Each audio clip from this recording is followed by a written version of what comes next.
Hello from Myrtle Beach. Today we are going to take a walk down the beautiful beach while we talk to you about all the events, the crowds, what's open, what's going on in the month of June.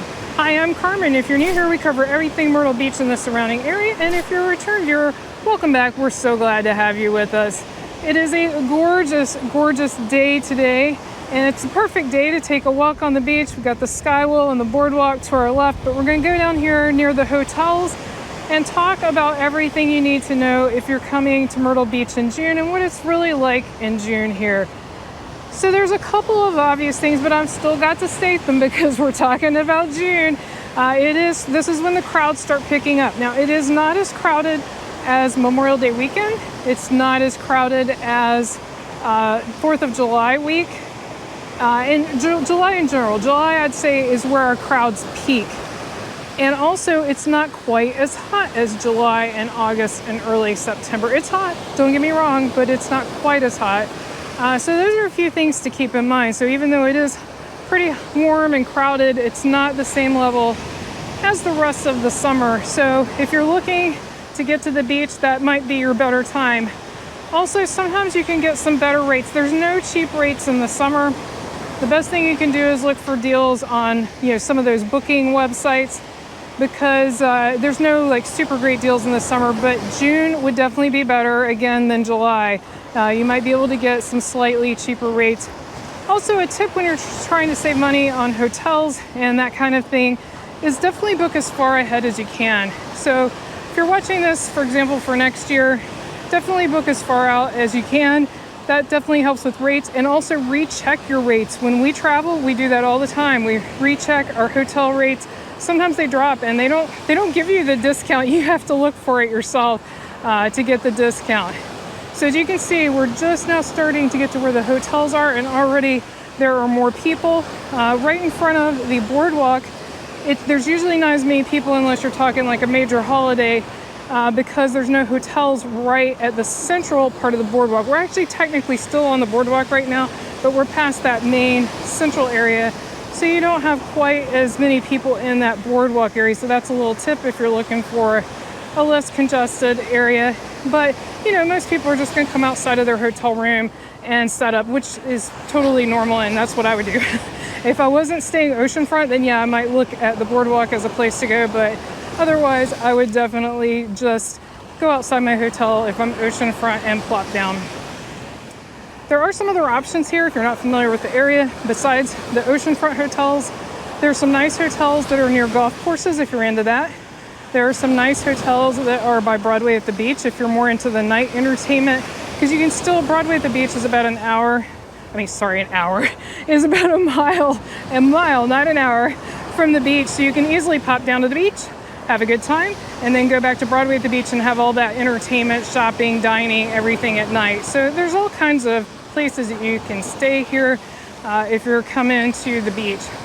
This is Pier 14 right here that we are about to go under. They have a restaurant up there, and there's some hotels here, as you can see.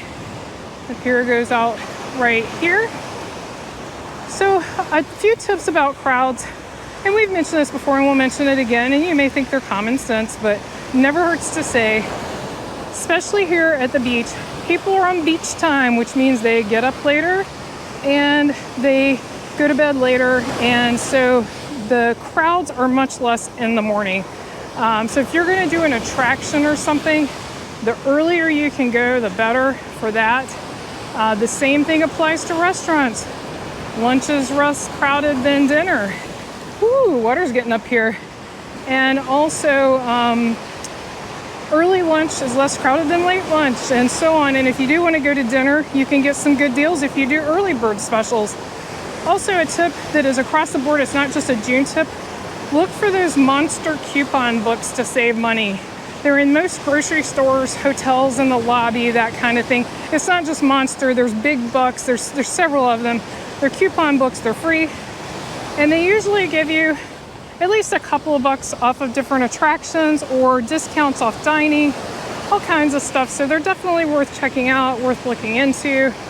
And we use them. I mean, we're local, and if a place does not have a locals discount, we definitely use it. It's definitely worth it. Like I said, it's free. So there's no reason. And also, if you fly in through the airport, they have them in the airport as well. They have a whole bunch of coupon books at the airport if you're flying in. So those are all good tips for saving money, because in the summer, it's definitely a lot harder to save money than in the off season. So everything you can do adds up and can help make your vacation not quite as expensive.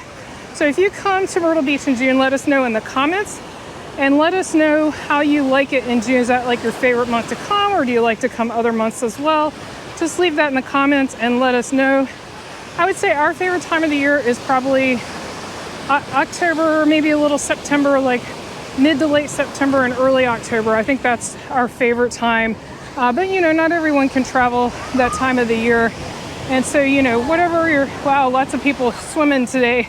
Ocean's a bit rough today. It's a nice day, but the ocean's a little on the rough side. I saw the red flag up with the lifeguard earlier, so a bit rough today, but still nice. You smell that wonderful ocean scent. I wish you had smell-o-vision so you could smell it too. If you're enjoying this video, be sure to give it a thumbs up. That helps other people find our video. If you want to learn even more about the Myrtle Beach area, definitely subscribe, because we put out a couple of videos a week. So we're keeping up with everything that's going on in the Myrtle Beach area. Now, another question I get a lot of times is about the events or festivals that are happening. So let's go over those for the month of June. Ooh, the wind really picked up all of a sudden. The very first event in the month of June is actually Saturday, June 1st. That one is the Corvette Car Show at Broadway at the beach. And then the next one up is the Carolina Country Music Festival, June 6th through 9th. And that is in the Boardwalk Pavilion area, which is basically that central area near the Skywheel. It's a little further down where the old Pavilion Park used to be. It was an amusement park that they tore down. The next one up is the Conway Riverfest, which is June 29th. Now, Conway is a little bit of a drive from Myrtle Beach. It's inland slightly. In the off season, it doesn't take too long to get there, you know, maybe 20, 30 minutes. During June, it can take a long time just due to the traffic. So keep that in mind, but it is a really cool festival. They have a golf cart parade, a parade with some other things. They have a lot of food. It's basically sort of, they don't call it that, but it's sort of their 4th of July festival. And they have a river walk there along the river. It's pretty neat. So that's definitely something different if you're coming in that during that time.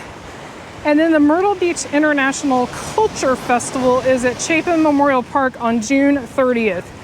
And then also event-wise, the summer is one of the best times to catch different types of cool shows, that kind of thing. Like I saw the Beach Boys are coming to one of the local venues, to the Alabama Theater. I don't have the dates. You can check their website if you're interested in that.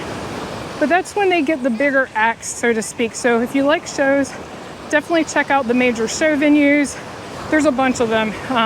Really can't list them all, but there's House of Blues, there's Alabama Theater. I know I'm going to miss one and someone's going to get upset. There's the Carolina Opry, all different types of show venues.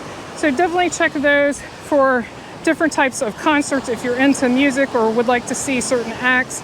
It's definitely a good time of the year for that. Also, another big thing that goes on in June and in the summer is Broadway at the beach, which is a big entertainment and dining area, and Barefoot Landing, which is just over the border into North Myrtle Beach, but another very similar big dining and entertainment area, shopping.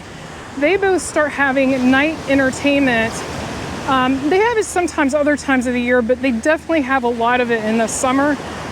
There's not fireworks every night, but they have fireworks certain nights. But most nights they have sort of free roaming entertainment. Also, they have live music. Both of them have different venues for music that's outside, that's no cost to you. Fireworks are no cost, roaming entertainment no cost. So those are things to keep in mind. That's a really neat part about the summer. It's really cool. Basically, both places come alive. You can have a really good time at night without having to spend any money just walking around there. We do have a video about the night entertainment, like nightlife entertainment or evening at Broadway at the beach. Anytime you want to find one of our videos, just go to YouTube, search for Carmen and Brian, and then put in Myrtle Beach and whatever you want to look for. So like Broadway at the beach at night, that kind of thing, and you can pull that up. Also, if you'd like to get more daily videos, we don't put them every single day, but we do a lot of short quick videos just showing what life's like here in Myrtle Beach, what's going on a more day-to-day basis. Definitely check us out on Instagram. We're at Carmen and Brian on Instagram. We put out quite a few Insta stories. That's short little videos, and you do not have to post yourself just to watch our videos if you'd like to keep up on a more regular basis. If you'd like to learn more about Myrtle Beach and the surrounding area, definitely click on the video that's on your screen right now. Thank you so much for watching. See you next time.